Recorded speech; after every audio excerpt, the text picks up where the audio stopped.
வணக்கம். திருப்பூர் மாவட்டம் பல்லடம் வட்டம் சித்தம்பலம் அப்படிங்கிற ஊரில் இருக்கோம். தனியார் பள்ளியை சேர்ந்த மாணவர் ஒருத்தர் பேட்டரியால் இயங்கக்கூடிய பைக் ஒன்று கண்டுபிடிச்சிருக்காரு. வாங்க அதை பார்க்கலாம்.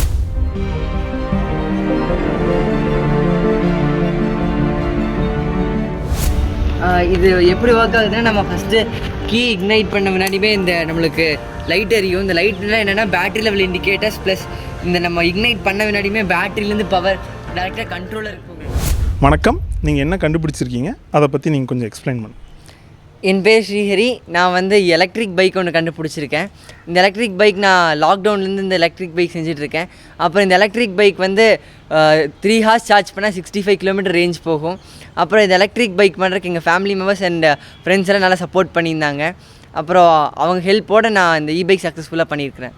இந்த இபைக் கண்டுபிடிக்கணும் அப்படிங்கிறது உங்களுக்கு எப்படி இன்ஸ்பயர் ஆச்சு? எனக்கு ஆக்சுவலி அப்பா ஒரு எலக்ட்ரிக் பைக் வாங்கணும்னு சொல்லிட்டு இருந்தார்.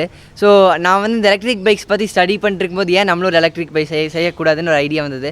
ஸோ அந்த ஐடியா வச்சு நம்மளும் எப்படி எலக்ட்ரிக் பைக்ஸ் எல்லாம் ரன் ஆகுது அப்படின்னு சொல்லி நிறையா வீடியோஸ் பார்த்தேன். அப்புறம் எனக்குள்ளே என்னோட இன்ட்ரெஸ்ட் வந்தது. அப்புறம் அப்பாட்ட போய் கேட்டப்பா இது மாதிரி எலக்ட்ரிக் பைக் பண்ணலான்ட்டு இருக்கேன் அப்படின்னு சொல்லி அப்பா நெக்ஸ்ட் டே ஒரு டிவிஎஸ் விக்டர் ஒரு பழைய பைக் வாங்கி கொடுத்தாங்க. அப்போ அந்த பைக் பழைய பைக் வாங்கி கொடுத்து அப்புறம் ஸ்பேஸ்பெல்லாம் வாங்கி கொடுத்தங்காட்டிக்கு மறுபடியும் என்னால் இந்த பைக்கு எலக்ட்ரிக் பைக்கை கன்வெர்ட் பண்ணி அசம்பிள் பண்ண முடிஞ்சது. இதில் என்னென்ன பார்ட்ஸ் இருக்குது, இது என்ன டெக்னாலஜியில் ஒர்க் ஆகுது? இதில் இது என்னென்ன பார்ட்ஸ் இருக்குன்னா, lithium ion battery, BLDC motor, அப்புறம் கண்ட்ரோலர், அப்புறம் ஒரு பேட்டரி லெவல் இண்டிகேட்டர் இருக்குது. அப்போ இதில் எப்படி ரன் ஆகுதுன்னா நம்ம எப்போ கீ இக்னைட் பண்ணுறோமோ அப்போ பவர் மோட்டருக்கு போகும், கண்ட்ரோலர்லேருந்து மோட்டர் போகும். அப்போ நம்ம எப்போ ஜஸ்ட் டோட்டல் பண்ணுறோமோ அப்போ அது பைக் மூவ் ஆகும். இது எவ்வளோ நேரம் சார்ஜ் பண்ணால் எவ்வளோ நேரம் ரன் பண்ணலாம், அதுக்கான யூனிட் கரண்ட் எவ்வளோ தேவைப்படுது? இது நம்ம 3 hours சார்ஜ் பண்ணால் 65 கிலோமீட்டர் ரேஞ்ச் போகும். இது 0 to 100 ஃபுல்லாக சார்ஜ் ஆகிருக்கு. நமக்கு 2 யூனிட்ஸ் கரண்ட் வருது. அந்த 2 யூனிட்ஸோட ப்ரைஸ் என்ன 10 rupees இருக்குது. நம்ம டெய்லியும் டொமஸ்டிக் யூஸ் பண்ணுறப்போ ஒரு நாளைக்கு 2 யூனிட் கரண்ட் சார்ஜ் பண்ணால் ஒரு ஃபுல் டே யூஸ் பண்ணலாம். இந்த ஐடியா உங்களுக்கு எப்படி வந்தது? ஒரு நியூஸ் பார்த்துட்டு இருக்கும்போது என்ன சொன்னாங்கன்னா, 2025க்கு மேலே நம்ம எந்த பழைய மாடல் பெட்ரோல் பைக்கிள்ஸ் யூஸ் பண்ணக்கூடாதுன்னு சொன்னாங்க. அப்புறம் நானும் அப்பாட்ட இந்த எலக்ட்ரிக் பைக் ப்ராஜெக்ட் இருக்குதுன்னு அப்பாட்ட கேட்டேன், ஏன்ப்பா நம்மளும் இந்த எலக்ட்ரிக் பைக்ஸ் இந்த பழைய பெட்ரோல் பைக்ஸில் எங்கேப்பா போகும், என்ன பண்ணுவாங்கன்னு கேட்கும்போது அப்பா சொன்னாங்க அதெல்லாம் ஸ்க்ராப் தான் போகும், அது யூஸ்லெஸ் அப்படின்னாங்க. ஸோ அப்புறம் நான் அப்பாட்ட கேட்டப்பா அந்த பைக்கே ஸ்க்ராப்புக்கு போகிற ஒரு பைக்கே எனக்கு வாங்கி கொடுங்க, அதை நான் எலக்ட்ரிக்கலாக கன்வெர்ட் பண்ணுறேன்.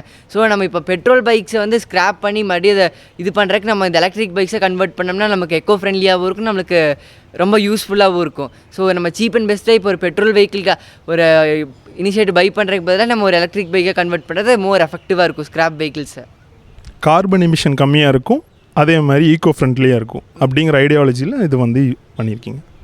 இதை கண்டுபிடிக்கிறதுக்கு உங்களுக்கு யார் ஹெல்ப் பண்ணா?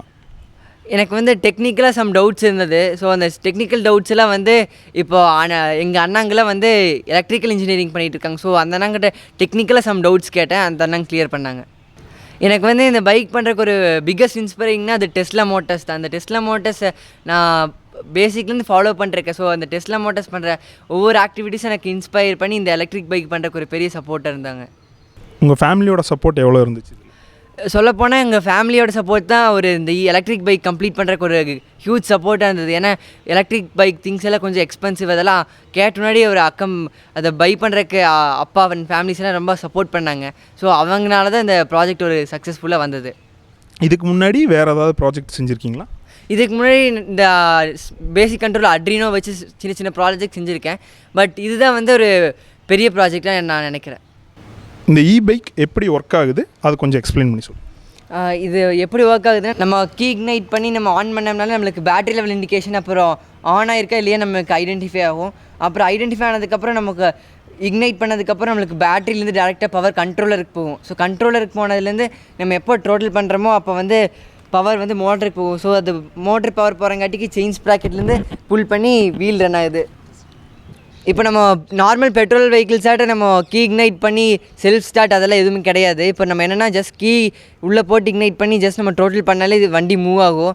அப்புறம் நம்மளுக்கு பெட்ரோல் வெஹிக்கிள்ஸ் மாதிரி அவ்வளோ மெயின்டெனன்ஸ் எல்லாம் வராது. இதில் என்ன எலக்ட்ரிக் பைக் இருக்குங்காட்டிக்கு வேறு எதுவும் நம்மளுக்கு டேரெக்டாக பேட்ரி காம்ப்ளிமெண்ட்ஸ் தான் யூஸ் பண்ணுறங்காட்டி நம்மளுக்கு எதுவும் மெயின்டெனன்ஸ் எதுவும் வராது. அப்படியே நம்மளுக்கு மெயின்டெனன்ஸும் இல்லை, அப்புறம் என்விரான்மெண்ட் ஃப்ரெண்ட்லியும் கூட.